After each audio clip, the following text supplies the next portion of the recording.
Russia has said it now controls 97% of Luhansk, one of the two Ukrainian provinces that make up the Donbas. The Kremlin has made taking the eastern region its #1 objective in this phase of the war and has been bombarding the city of Severodonetsk and surrounding areas.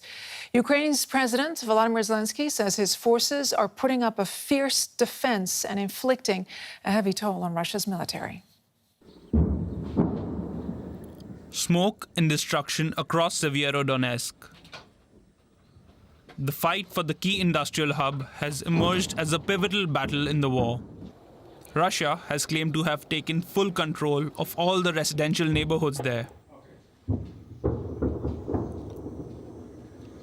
But Ukrainian officials say its outnumbered troops are fighting on.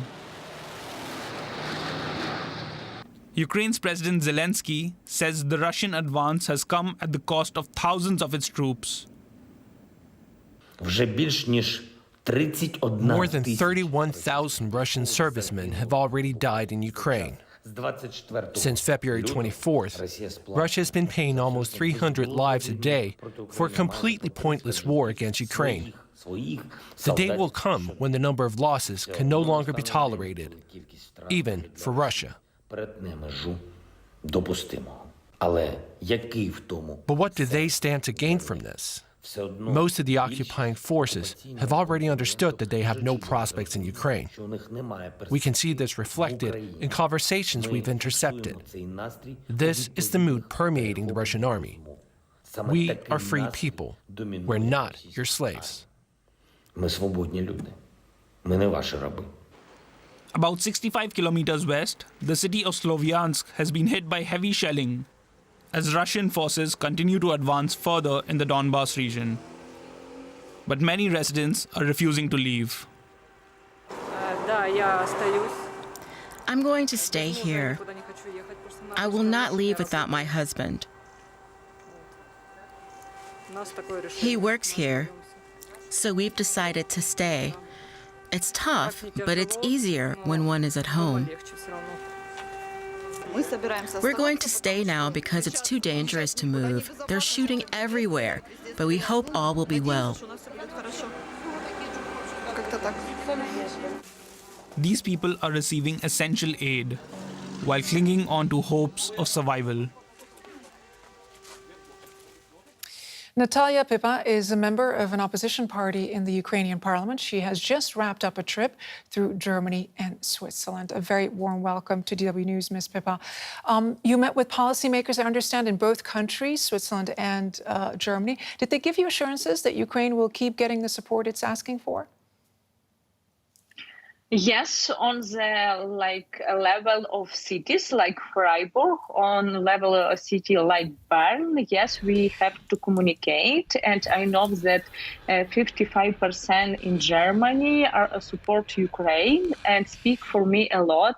Please tell to Ukrainian people that Germans support Ukraine, and we are shaming on our government, especially Scholz.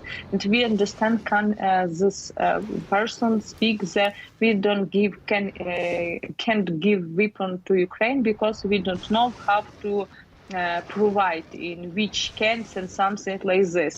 A lot of people from Germany are really understand values of democracy, peace, and humanity. And we really feel it in Freiburg especially. And when a lot speak with us, what we can help Ukraine, we like Germans, give money for medicine, school books, and something like this. I have written this in my Facebook, but I can I speak too that you can write letter to Scholz, you can make petitions to Scholz, and government must hear open society. It is really helpful. We speak together about the weapon we need just for protect, and a lot of German people understand it. And we speak about Ukraine like candidate in EU, and a lot of German people said, yes, we see that Ms. you Pippa? died for... Yes? Ms. Pippa, we have a very limited time, and I want to have a conversation with you. The Russian foreign minister, as you know, is in Turkey right now to discuss ways to get grain out of Ukrainian ports, which, according to the UN, is causing a global food crisis. Moscow says in order for that to happen, Ukraine must demine its harbors to allow ships to leave. What would your answer be to that? We speak about it for we must to remember Russia. The blocked Ukrainian ports is this all a lot tons of food. Russia it happens for 4 months. Ukraine all time is open to speak and provide this food. And the best way is just Russia must go out to Oven port and stay there. And normally we can provide this all food. I will speak about when accident was international ship was in this area where is Russian ship and go to control this international ship, and it was take 10 or 20 hours, and every person in this ship must take off clothes all, and this rush control for all tattoos and other. It is like controlled by Russia for other international ship. It's really big problem. In the best way is Russia must go out to his own border, and Ukraine is interested to provide this food because it is like not for famine in the world, and it is about export from Ukraine too. That is very important for all Ukrainians. Natalia Pippa, Ukrainian Member of Parliament, thank you so much for joining us. Thank you. And I want to reach out now to DW correspondent Nick Conley. He is in Odessa. Nick, things are not looking good for Severodonetsk. Well, definitely that Russian offensive continues. Russia has basically step by step reduced its war aims from trying to basically take the whole country at the beginning of this war in late February, early March, to focusing on the south and the east. Then basically, seemingly, it's given up trying to go for Kharkiv, Ukraine's second big city close to the Russian border. It's also withdrawing in the south near Kherson. And now it's basically thrown everything it has, a very, very, very short, compact stretch of the front lines near Severodonetsk, maximum firepower, maximum manpower, and still it's not really making huge leaps, but it is step by step, day for day, taking more territory and outgunning the Ukrainians, who for now are still in the city against all the expectations of observers who thought it was a matter of days. This is now been going on for weeks, a bit similar to Mariupol, but it looks like the Ukrainians, if this carries on, will at some point have to cut their losses and withdraw from the city to avoid disproportionate losses in terms of their soldiers. Now, Nick, Russia's state-owned news agency is reporting that more than 1,000 of the Ukrainian soldiers who surrendered at those steelworks in Mariupol are being transported to Russia for quote-unquote investigation. What more have you been able to learn about that? Well, this was something that was feared in Ukraine all along. Initially, when Mariupol basically was taken by the Russians, and that steelworks, after weeks of resistance, allowed the Russians in, there was hope that there would be a quick exchange of prisoners, lots of Russian prisoners of war here in Ukraine, but that hasn't happened for lots of reasons. I think it's mainly about the propagandistic battle. Russia obviously isn't doing well internationally in terms of the international perception of this. It's doing a bit better in Africa and Asia than it is in Europe and North America, certainly, but still not getting the kind of international diplomatic support that it might have hoped for. So now I'm trying to build a case to try and show these Ukrainian service people and volunteer military units as being right-wing radicals as part of that narrative that Russia advanced in the lead up to this war of Ukraine as a hotbed of neo-Nazism. So people here in Ukraine definitely expecting show trials and a long, long wait for any of those people to get back to their families here in Ukraine. And Nick, as we started this broadcast, we were talking about the talks that are underway in Turkey to try and get grain out of Ukrainian ports.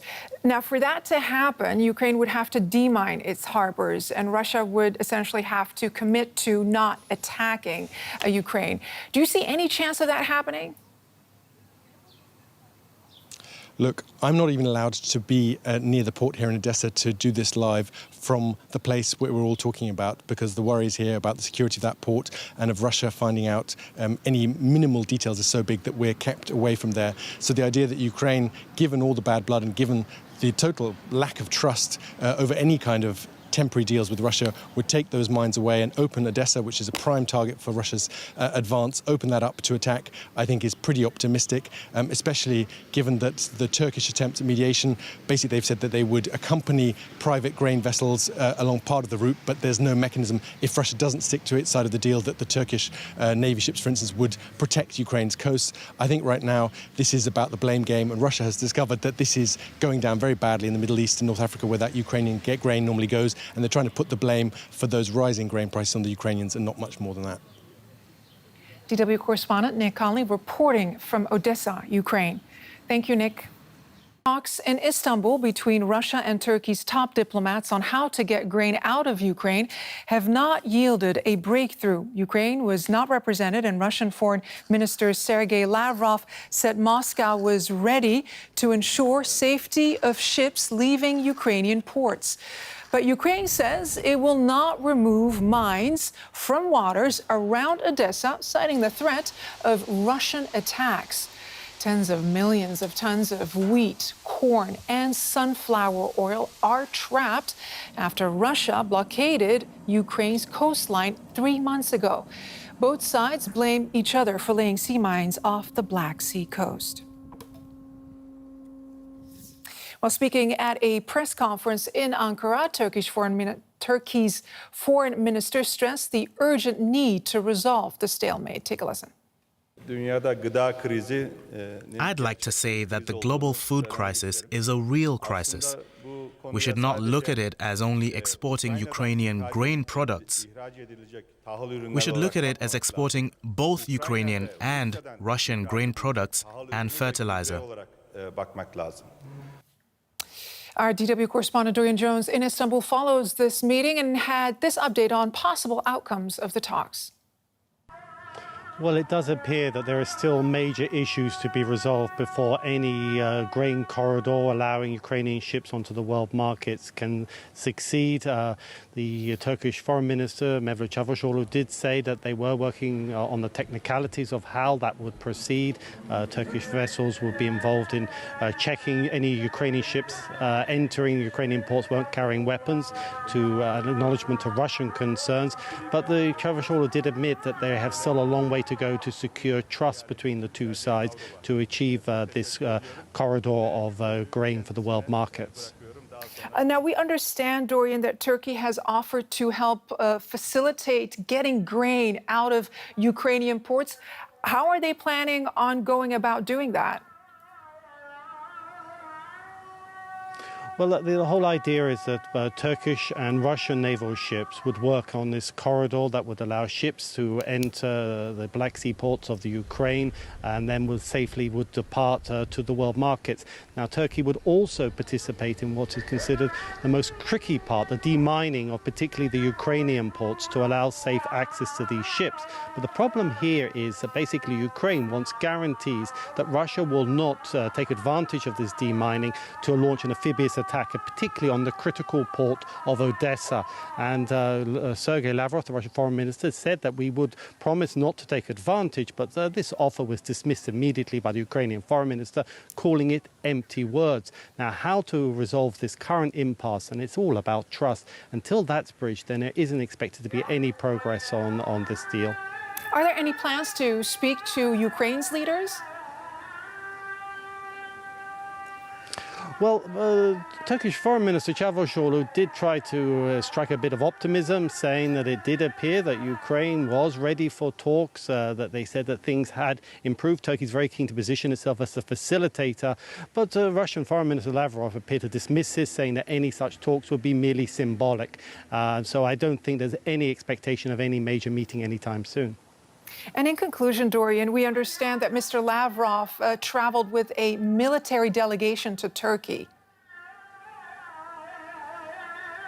That's right.